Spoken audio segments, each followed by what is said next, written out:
Di sini kami Pak mau izin bertanya sama Bapak, dan kebetulan juga kami dikasih tugas dari wali kelas kami, yaitu tugas sosiologi, yang dimana kami ingin menanyakan apa pendapat Bapak tentang perilaku menyimpang seperti mencuri.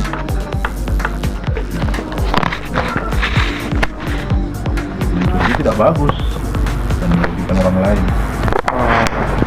Bagaimana cara menanggulangi perilaku menyimpang seperti mencuri tersebut? Ini untuk bagian apa ini? Ya, seperti mencuri. Cara mengatasi gitu. Cara pencuri itu.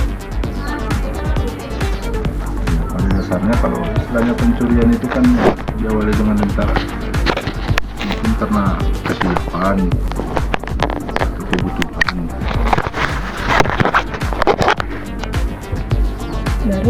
Bagaimana cara menanggulangi tawuran bebas? Berhantam di masyarakat. Orang bebas kemungkinan itu tergantung kepada oknumnya dulu, dan mungkin pendidikan orang tua yang lebih utama selain di sekolah. Ada pertanyaan lagi, Fajar? Audit? Ya. Kalau begitu terima kasih Pak atas pendapat Bapak. Semoga Bapak sehat selalu agar kami bisa bertanya lagi. Izinkan kami. Ya. Ikuti kami. Beli tenang.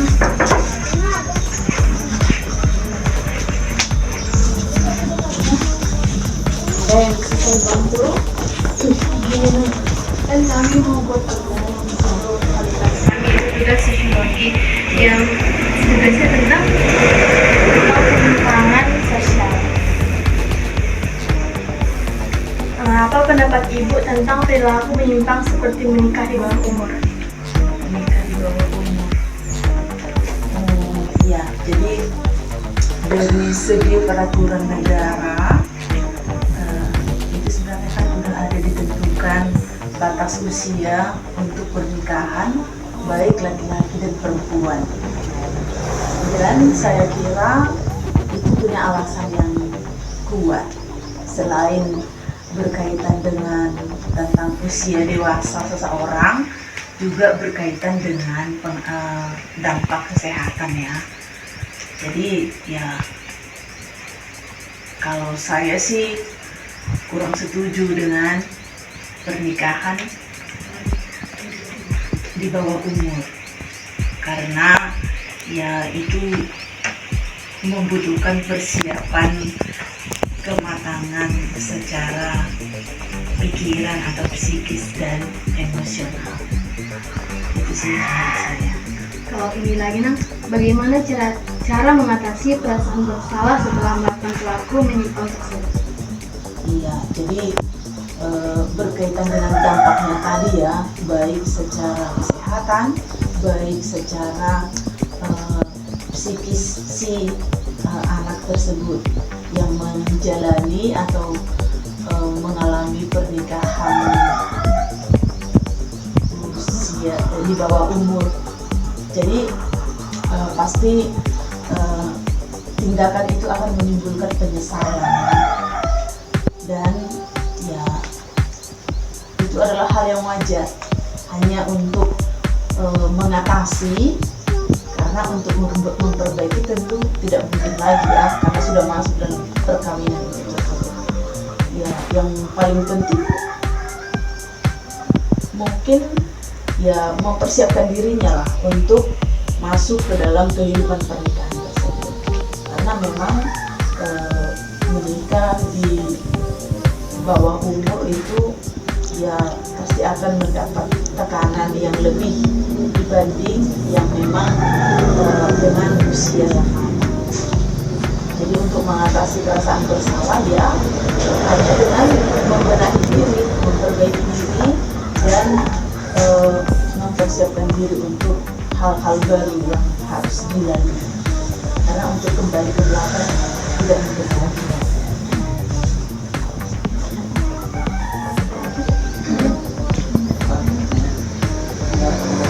Kalau misalnya ada pergaulan bebas menurut Ibu bagaimana solusinya?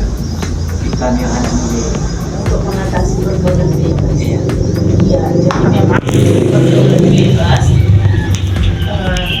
biasanya sih ini dipengaruhi oleh sosial media ya.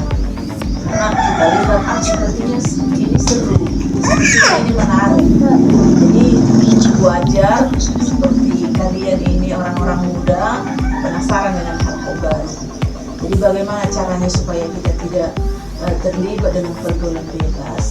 Yang pertama, ya kita harus punya pemahaman yang benar tentang bagaimana pergaulan di antara laki-laki dan perempuan di kalangan remaja secara khusus, dan hal-hal apa yang bisa membuat kita rugi. Jadi kalau kita tahu tentang hal itu, pasti kita akan menjaga diri kita. Dan yang kedua, ya kita memang harus mengisi diri kita dengan hal-hal yang positif. Paling tidak ya belajar tentang ilmu agama, seperti apa agama kita menganjurkan tentang kehidupan sebagai seorang remaja.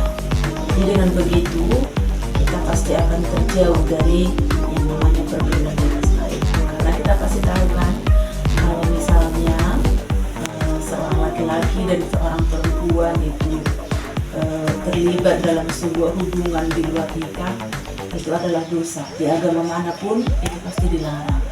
Apalagi pergaulan bebas itu identik juga dengan obat-obat terlarang. Jadi itu sudah jelas akan merugikan diri kita sendiri. Jadi ya kita harus bisa menjaga jarak, menjaga diri kita untuk hal-hal yang negatif tadi. Itu mungkin yang bisa saya sampaikan, pendapat saya. Udah. Kalau begitu terima kasih Inang udah mau membantu tugas kami. Semoga Inang sehat selalu dan rezeki. Iya, terima kasih